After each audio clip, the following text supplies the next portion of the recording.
শোবিজের জনপ্রিয় অভিনেতা জিয়াউল ফারুক অপূর্ব। ক্যারিয়ারে ইতিমধ্যে অসংখ্য নাটকে অভিনয় করেছেন তিনি।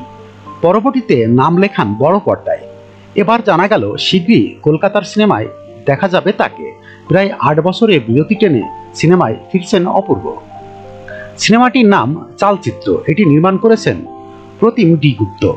এ সিনেমার মাধ্যমেই কলকাতার সিনেমায় ইন্ডাস্ট্রিতে অভিষেক হচ্ছে অপূর্বর। সিনেমায় এক রহস্যময় চরিত্র দেখা যাবে তাকে। এছাড়াও 4 জন পুলিশের চরিত্রে দেখা যাবে টোটা রায় চৌধুরী, অনির্বাণ চক্রবর্তী, শান্তনু মহেশ্বরী এবং ইন্দ্রজিৎ বসুকে।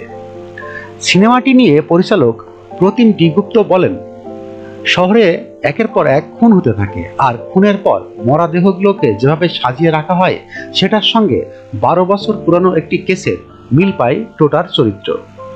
সত্যি কি সেই কেসের সঙ্গে এই কেসের মিল আছে, নাকি তদন্তে নতুন কিছু উঠে আসবে বলে সেটা নিয়েই এই সিনেমার অন্যান্য গুরুত্বপূর্ণ ভূমিকায় থাকবেন রাইমা সেন, স্বস্তিকা দত্ত, ব্রতা বসুকে। রাইমাকে দেখা যাবে টোটার স্ত্রী চরিত্রে, স্বস্তিকা হবেন শান্তনুর প্রেমিকা।